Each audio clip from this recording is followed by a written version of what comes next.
Hello students, today we are going to continue our chapter, the demographic structure of the Indian society. In this chapter we are going to study the topic size and growth of India's population. So let us start. If we talk of the size of the India in terms of population, so as we all know that India is the second largest populous country in the world after China. तो China के बाद हमारा second position है इन terms of population. और अगर हम इसकी total population की बात करें तो 2011 के हिसाब से, जो 2011 में भी लेटेस्ट सर्वे हुआ था, सेंसस किया गया था, उसमें इसकी पॉपुलेशन थी 121 करोड़। अगर इसको बिलियन में देखें तो 1.21 बिलियन पॉपुलेशन है इंडिया की।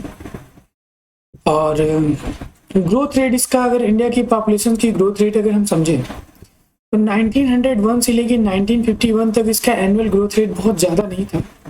It was just 1.33% per year. ये एक मॉडेस्ट ग्रोथ रेट माना जाता है।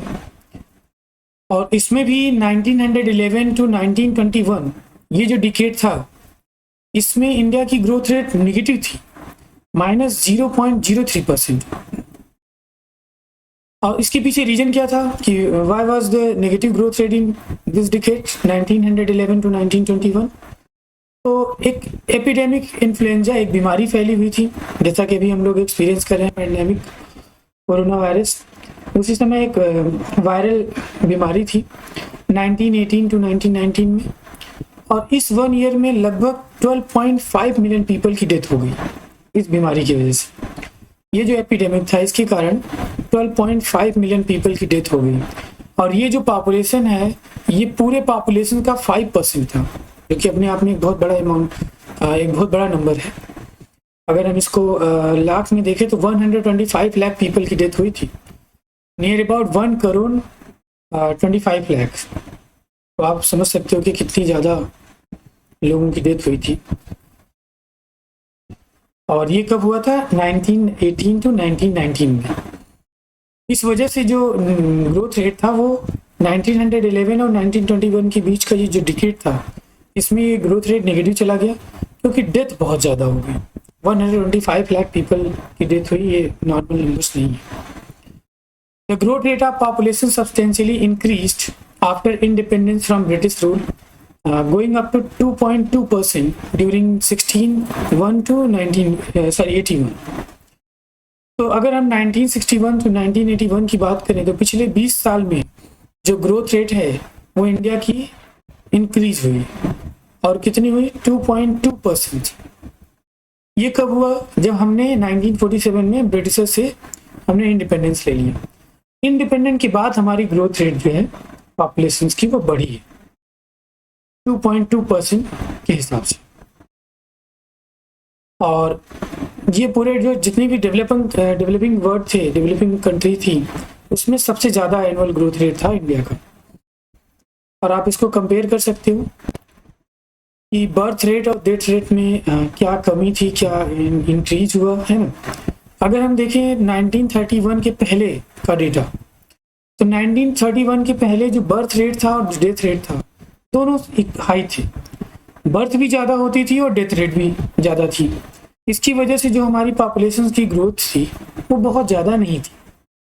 लेकिन 1931 के बाद हमने एक ट्रांजिशनल फेज देखा, जहाँ से चेंजेस होते हैं। इस चेंजेस में क्या होता है? इस चेंज में जो डेथ रेट थे वो बहुत तेज़ी से गिर गए, लेकिन जो बर्थ रेट था वो इतने जल्दी से नहीं गिरा। इसकी वजह से हमारी पॉपुलेशन में ग्रोथ रेट देखने को मिलता है। ये है टेबल, हम इससे यहाँ ज़्यादा बेटर समझ पाएंगे। अगर हम समझें तो इंडिया की पॉपुलेशन 1901 में 238 मिलियन थी, मतलब 23 करोड़ 80 लाख पॉपुलेशन थी इंडिया की 1901 में। उसके बाद 1911 में इसकी पॉपुलेशन हो गई 252 मिलियन, मतलब 25 करोड़ 20 लाख। जो एनुअल ग्रोथ रेट था, मतलब हर साल जो ग्रोथ हो रही थी 0.56%। और 10 साल में जो ग्रोथ रेट था वो 5.8% था। फिर यही 1921 में हो गया 225 करोड़ 10 लाख। 25 करोड़ 20 लाख था 11 में, 21 में कितना हो गया 25 करोड़ 10 लाख। यानी यहाँ पे ग्रोथ रेट 10 लाख कम हो गया, इंक्रीज तो हुआ ही नहीं। तो यही था नेगेटिव ग्रोथ रेट। और ये क्यों हुआ था आपको मालूम है कि 1918 और 1919 के बीच में एक साल में एपिडेमिक इन्फ्लुएंजा के कारण लगभग 125 लाख पीपल्स की डेथ हो गई थी। इसकी वजह से हमारी जो ग्रोथ रेट है यहाँ पे नेगेटिव दिख रहा है। तो कितना ग्रोथ रेट नेगेटिव में गया, तो ये ग्रोथ रेट नेगेटिव में गया था 0.03% एनुअल। मतलब डिकेड में हम देखें तो -0.3% ये नेगेटिव ग्रोथ रेट हुआ था ड्यू टू इन्फ्लुएंजा पेंडेमिक। अब अगर हम 1931 की बात करें तो देखो 1931 में जो पॉपुलेशन थी वो इंक्रीज हो गई 279 million, means 27 crore 90 lakh population हो गई। एनुअल ग्रोथ रेट क्या था 1.04 और डिकेड का ग्रोथ था 11%। फिर यही देखो फिर 1941 में 319 मिलियन हो गया पॉपुलेशन, मतलब 31 करोड़ 90 लाख और एनुअल ग्रोथ रेट था 1.33। तो आप देखो यहाँ पे पहले ग्रोथ रेट ज़्यादा था, फिर यहाँ नेगेटिव में गए। फिर 1931 से फिर हम पॉजिटिव में आ गए, 1.04% हमारा एनुअल ग्रोथ रेट हो गया। फिर 41 में हमारा 1.33% एनुअल ग्रोथ रेट हो गया और डिकेड का ग्रोथ रेट था हमारा 14.2%। फिर 51 में आप देखो तो हमारी पॉपुलेशन हो गई 36 crore 10 lakh, annual growth rate हो गया हमारा 1.25 और डिकेड का जो ग्रोथ रेट था हमारा 13.3, ये थोड़ा कम हुआ है। फिर 61 में हमारा 43 करोड़ 90 लाख पॉपुलेशन हो गया, एनुअल ग्रोथ रेट हो गया हमारा 1.96%। 21.6% हमारा डिकेड ग्रोथ रेट हो गया, हर 10 साल पे इतना ग्रो कर रहा था। फिर 71 में हम देखें तो हमारी पॉपुलेशन हो गई 54 crore 80 lakh, annual growth rate हमारा 2.22% हो गया और डिकेड ग्रोथ हो गया हमारा 24.8%। फिर 61 में अगर आप देखो तो 81 में अगर हम देखें तो 68 crore 30 lakh population, annual growth rate हमारा 2.20 और डिकेड ग्रोथ रेट हमारा 24.7%। फिर 91 में हमारी पॉपुलेशन हो गई 84 crore 60 lakh, annual growth rate हमारा हो गया 2.14 और हमारा डिकेड ग्रोथ रेट था 23.9%। देखो हमारा यहाँ पे एनुअल ग्रोथ रेट कम हुआ है, स्टेबलाइज हो रहा है, लेकिन फिर भी हमारी पॉपुलेशन बढ़ रही है। उसके बाद 2001 में हमने देखा कि हमारी पॉपुलेशन हो गई 102 करोड़ 80 लाख और वहाँ हमारी एनुअल जो ग्रोथ रेट थी वो कितनी हो गई 1.93% और डिकेड ग्रोथ रेट है हमारा 21.5। और इस तरह से 2011 में हमारी पॉपुलेशन हो गई 121 करोड़ और एनुअल ग्रोथ रेट हो गया हमारा 1.64 और डिकेड वाला जो हमारा ग्रोथ रेट था वो 17.6% है। तो बर्थ रेट उतनी तेजी से नहीं कम हुआ जितनी स्पीड से हमारा डेथ रेट कम हुआ और इसकी वजह से हमारी जो पॉपुलेशन है वो इंक्रीज हुई। आप बर्थ रेट डेथ रेट देख लो। 1901 में अगर हम देखें तो हमारी जो बर्थ रेट थी वो थी नियर अबाउट 48 और डेथ रेट थी हमारी 42 के आसपास। तो दोनों में देखो बहुत कम अंतर है। और ये बात है 1901 में 1000 पॉपुलेशन है, अगर 1000 लोग हैं तो 1000 लोगों में 50 से 48 लोगों की डेथ होती थी, जन्म होता था और उसमें से लगभग 42 से 43 लोग की डेथ हो जाती थी। अब अगर हम 1911 में देखें तो सेम हमारी जो डेथ रेट थी और इंक्रीज हो गई। 48 लोगों की अगर डेथ हो रही है, 1000 लोगों में 48 लोगों की डेथ होती थी और जन्म होने वालों की संख्या थी लगभग 49 के आसपास। 21 में हमारी डेथ होने की संख्या जो थी वो कम हुई, डेथ रेट हो गई हमारी 38 के आसपास, बर्थ रेट हमारी हो गई 45 के आसपास। नियर अबाउट 45 लोगों का बर्थ होता था 1000 पॉपुलेशन में और उसमें से लगभग 38 लोगों की डेथ हो जाती थी। 31 में अगर आप देखो तो हमारी डेथ रेशियो जो है वो फिर कम हुई, 32 हो गया, और बर्थ रेशियो हमारा हो गया 45। फिर 41 में बर्थ रेट हमारा कम होता है 39 पे या 40 के आसपास हम पहुंच जाते हैं, और हमारी डेथ रेट जो थी वो हो जाती है 28। 51 में फिर हमारी डेथ रेट कम हुई, 22 के आसपास हो गए, बर्थ रेट हमारी हो गई 42। यहाँ पे देखो स्लाइटली हम इंक्रीज कर गए। 61 में हमारी जो बर्थ रेट थी, सॉरी डेथ रेट थी, वो हमारी कम हुई, 19 हो गई, और बर्थ रेट हमारी हो गई 41। 71 में हमारी डेथ रेट और कम हुई, हम पहुंच गए 15 पे, और हमारी बर्थ रेट हो गई 39। 81 में हमारी बर्थ रेट नियर अबाउट 30 के पास पहुंच गया, और डेथ रेट हो गया हम 10।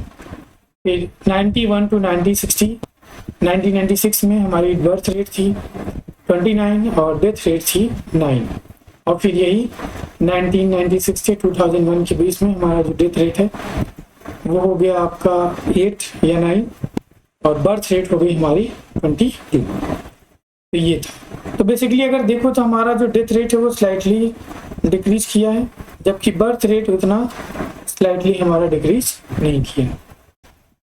तो यही कारण है पॉपुलेशन के इंक्रीज होने का।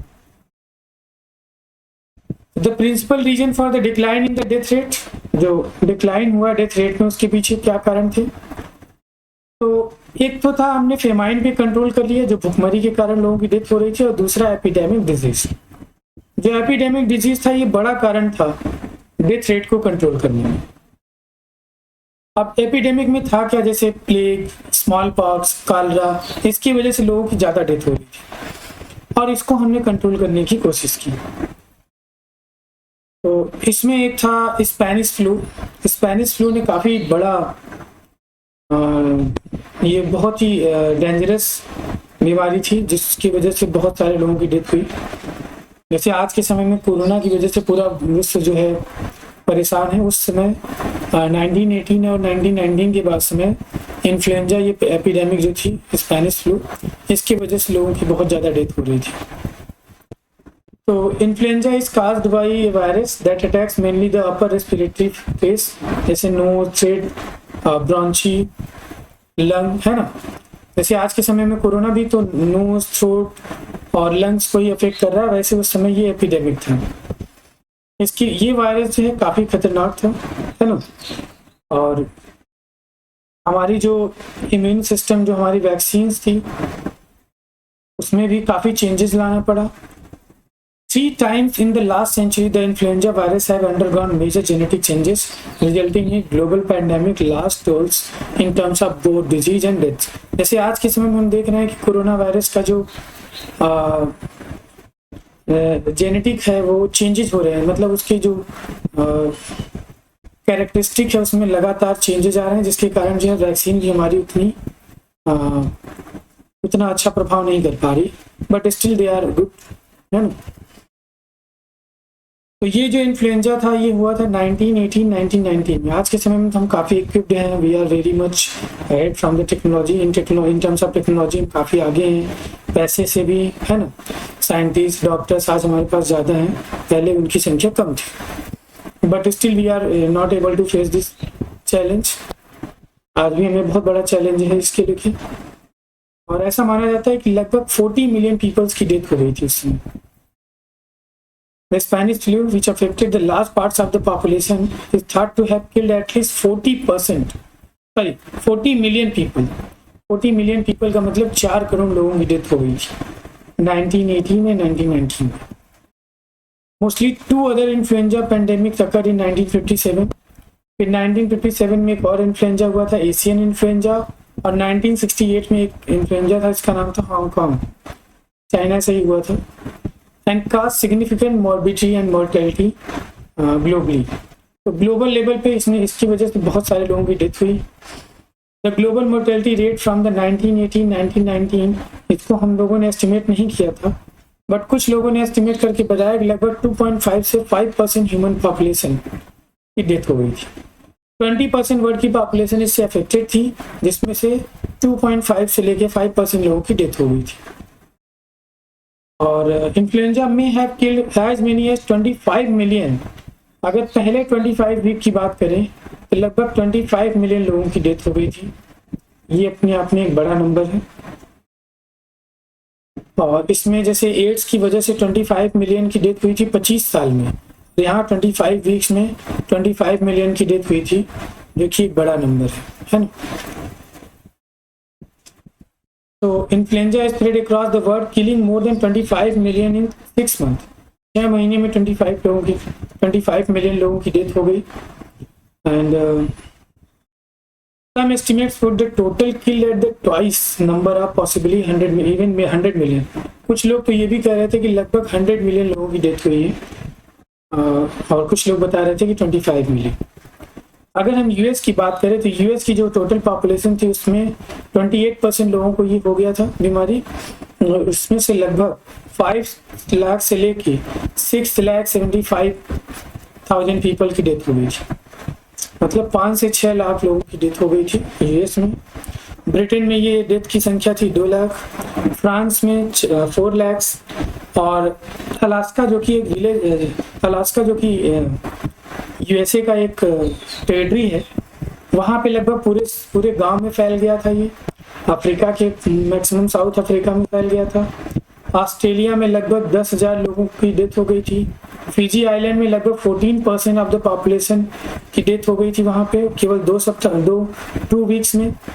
और वेस्टर्न समोआ में 22% लोगों की डेथ हो गई।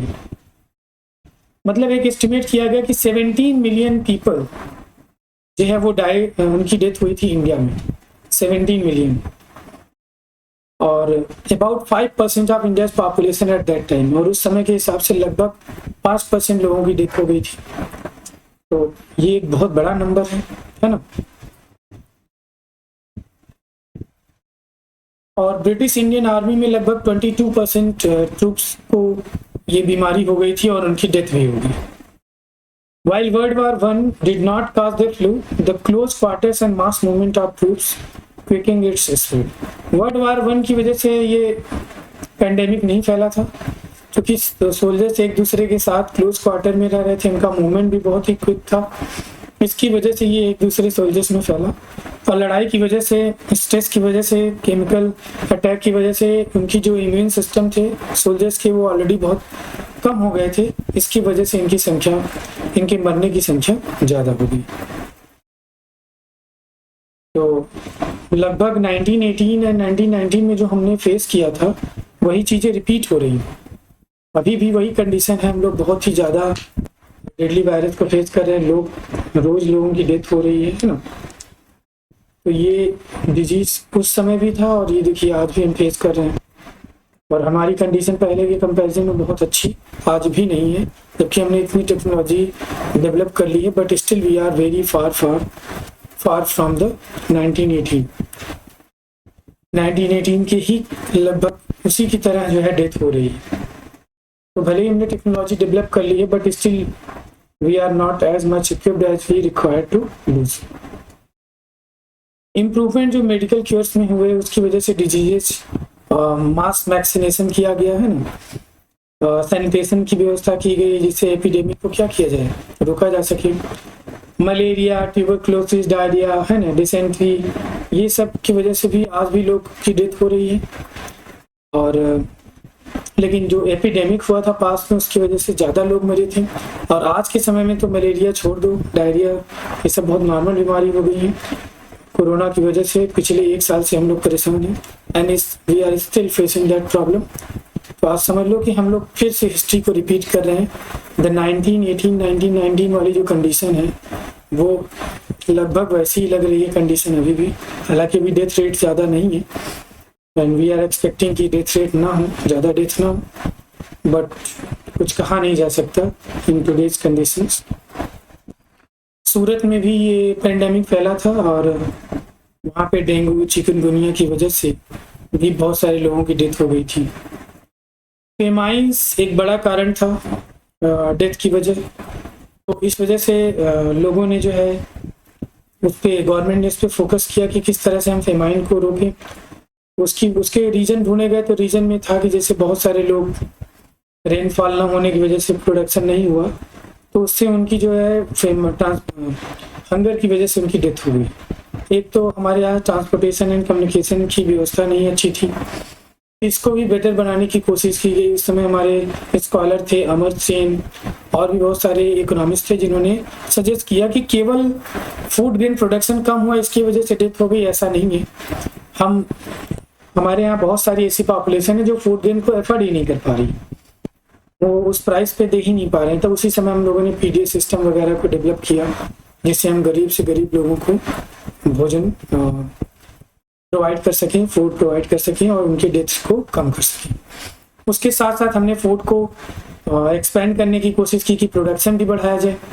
तो हमने एक्सपेंशन के लिए हमने इरिगेशन को बेटर किया, मीन्स ऑफ कम्युनिकेशंस को बेटर किया, है ना।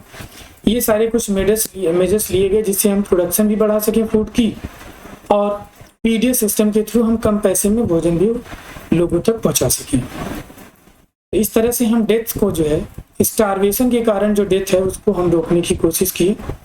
लेकिन आज भी आप देखो कि बहुत सारे जो इंडिया के बैकवर्ड स्टेट हैं, बैकवर्ड एरियाज हैं, वहाँ पे भी बहुत सारे लोगों की डेथ आज भी भूखमरी स्टारवेशन के कारण हो जाता है, and we are still working on it.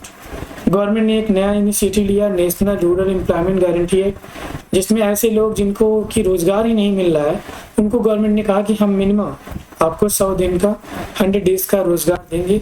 We will provide a guaranteed employment to you of 100 days so that you can survive, जिसके कारण आप सर्वाइव कर लो, आपकी भूख के कारण, हंगर के कारण डेथ ना हो।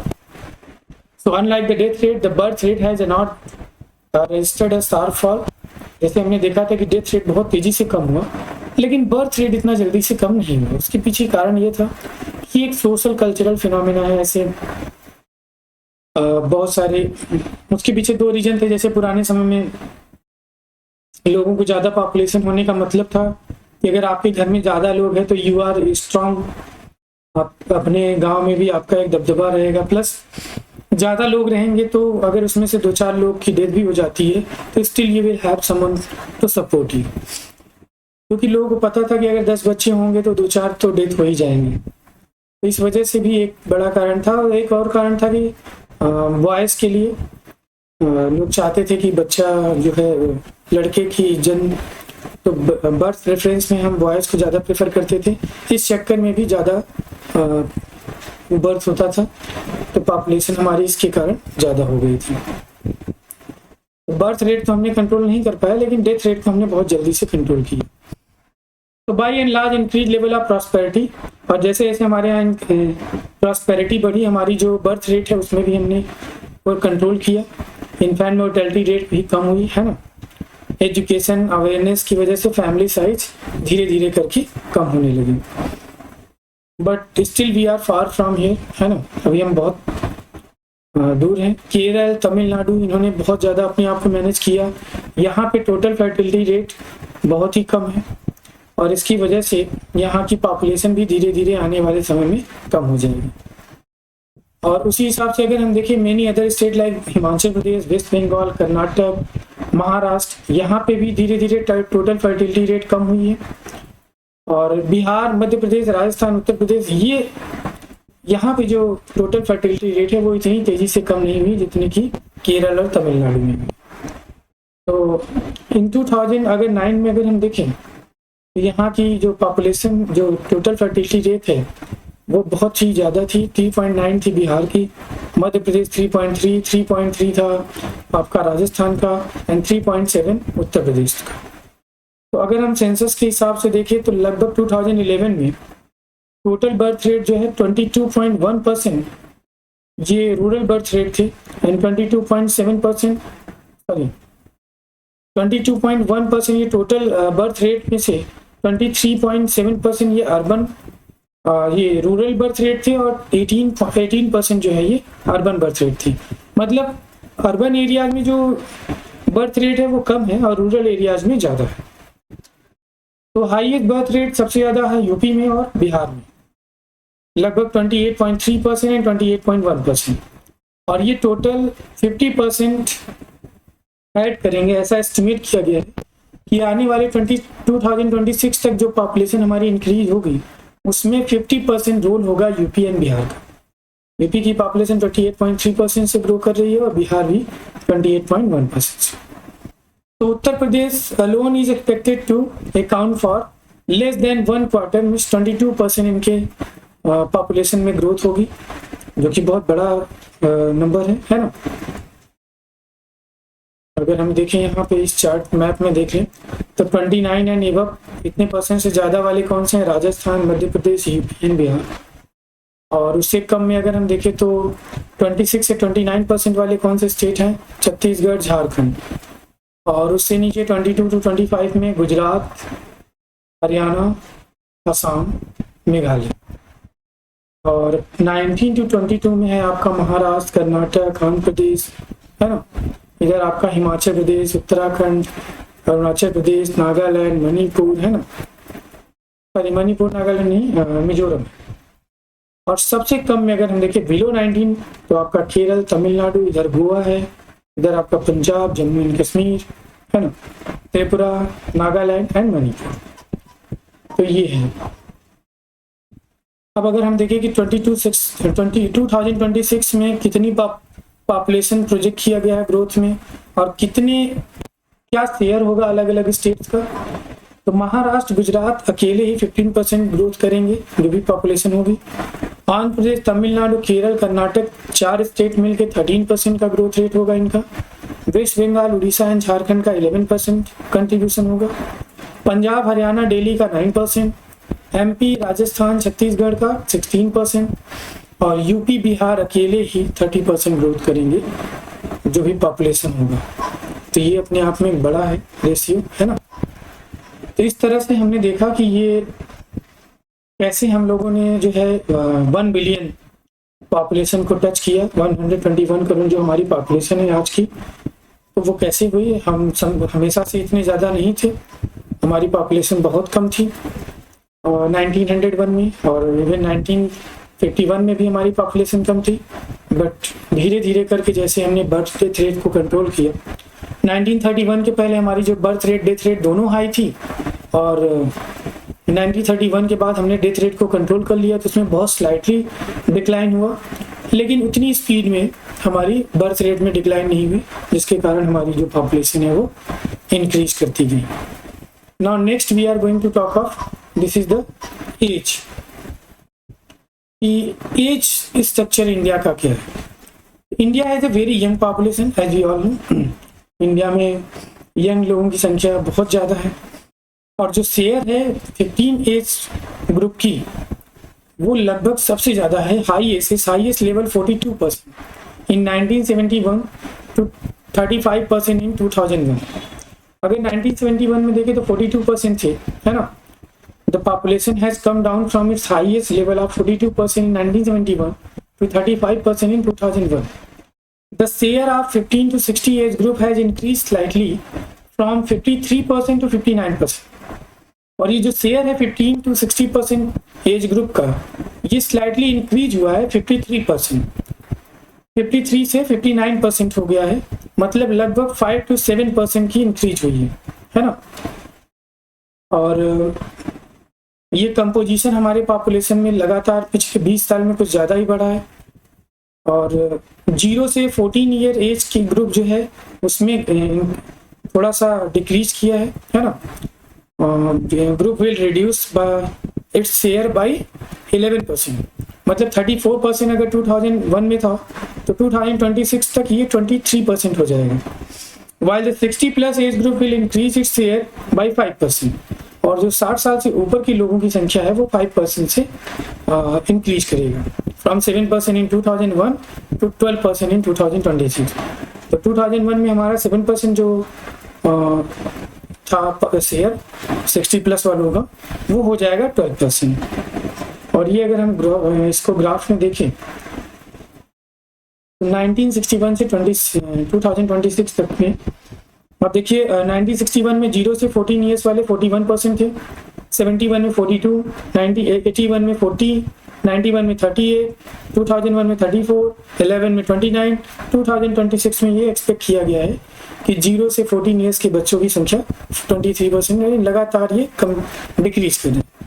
15 to 59 ईयर्स वाले में देखिए 53 थे हम 61 में, 71 में हमारी पॉपुलेशन हो गई 53, 81 में हमारी पॉपुलेशन हो गई 54, 91 में हमारी पॉपुलेशन हो गई 56 और 2011 में हमारी पॉपुलेशन हो गई 63, 26 में 64। तो ये स्लाइटली हमारा इंक्रीज हो रहा है।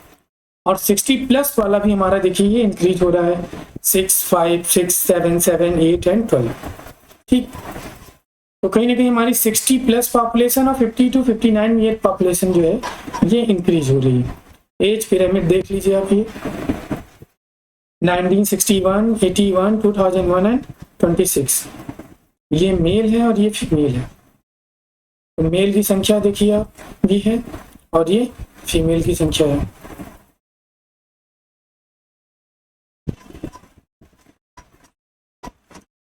तो